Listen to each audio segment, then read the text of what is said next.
Me l'avete chiesto veramente in tanti, quindi ho deciso di accontentarvi. Questo è un video sul bilancio dell'Unione Europea. Sarà un primo video, quindi abbastanza generico. È probabile che ne seguiranno diversi altri, dilazionati nel tempo però, perché ho un annuncio da fare. Visto che la sessione di esami è alle porte, non avrò più così tanto tempo per analizzare le notizie di attualità. E questo significa che la rubrica e-coffee probabilmente uscirà meno spesso e usciranno meno video. Mi impegno comunque a portare quasi sempre 3 video a settimana. Per il momento ce l'ho sempre fatta dall'inizio del canale ad oggi. Questa sessione è veramente dura, non so come ne uscirò, quindi vedremo di fare 3 video a settimana lo stesso, però siate pazienti. Passiamo quindi al tema principale di questo video e partiamo da una doverosa premessa. Il bilancio dell'Unione Europea è strutturato più o meno come il bilancio di uno Stato nazionale e quindi io ho già realizzato un video sul bilancio dell'Italia che trovate qui in alto a destra, recuperatelo se non l'avete ancora visto. Come avevo detto in quell'occasione, il bilancio dell'Unione Europea, esattamente come quello degli Stati nazionali, è presente in 2 forme diverse, quindi se vi capita l'occasione di vedere il bilancio dell'Unione Europea, troverete dei gruppi di valori diversi, 2 gruppi distinti. E questo perché sono 2 prospettive diverse, non vi spaventate. Semplicemente uno è il metodo per cassa e l'altro è il metodo per competenza. Ho già spiegato nel video qui in alto a destra di che cosa si tratta, quindi andatelo a vedere. Il bilancio viene redatto una volta l'anno, però c'è una differenza rispetto a quello italiano. Una volta ogni 7 anni si fa anche un bilancio a lungo termine, nel quale si fissano dei vincoli da rispettare nei bilanci successivi. Annualmente l'Unione Europea registra entrate ed uscite. Andremo a vedere quali sono. Dalla parte delle entrate, innanzitutto ci sono delle imposte che vengono applicate direttamente dall'Unione Europea. Vi faccio un esempio. Ci sono i dazi, che sono delle imposte che vengono applicate su quelle merci che vengono da fuori dell'Europa e vengono importate dentro l'Europa. Un'altra voce delle entrate è l'IVA e molti di voi si staranno chiedendo: ma l'Unione Europea applica l'IVA? Tecnicamente no, però prende una parte dell'IVA di ciascuna nazione. Nel caso dell'Italia è lo 0,3% di quello che riusciamo a tirar su. Dopodiché abbiamo una tassa sui produttori di zucchero e una serie di altre entrate che non posso stare ad elencare sicuramente.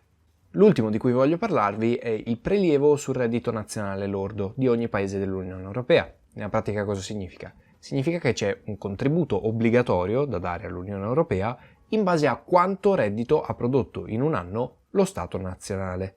Il tetto massimo stabilito per questo tipo di contributo è dell'1,24% e all'inizio era semplicemente stato pensato per compensare il disequilibrio tra entrate e uscite.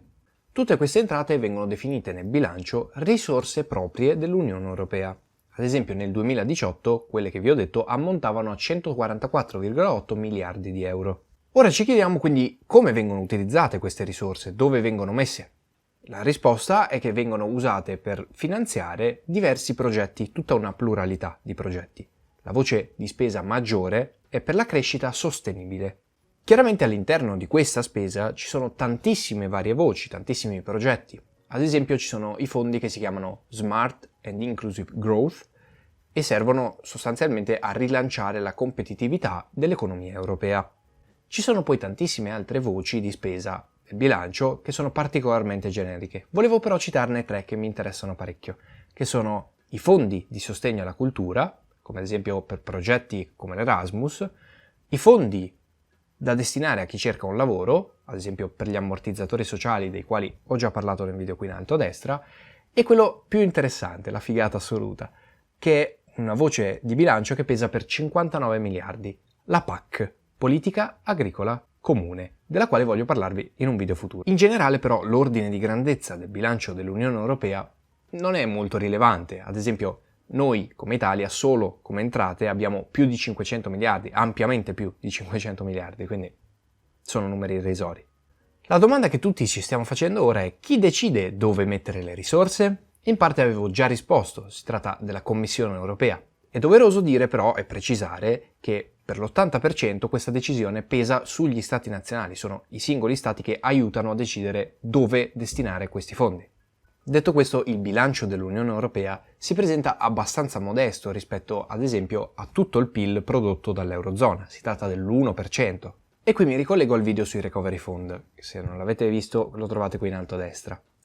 Il vantaggio che ha l'Unione Europea nell'emettere questo tipo di obbligazioni è che se li fa emettere la Commissione europea, facilmente potrà rimborsare i propri obbligazionisti anche se gli stati a cui presta i soldi non dovessero restituire il prestito. E questo perché è in grado, l'Unione Europea, in particolare la Commissione Europea, di raccogliere fondi dai diversi stati.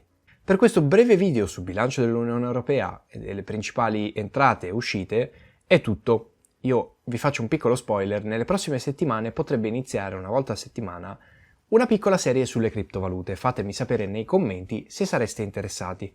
Ora vi lascio alla definizione economica. L'Unione Europea è un'organizzazione internazionale e regionale di integrazione economica e politica, sorta dal processo avviato negli anni 50 con l'istituzione della Comunità Europea del Carbone e dell'Acciaio, CECA, della Comunità Economica Europea, CEE, e della Comunità Europea dell'Energia Atomica, CEA.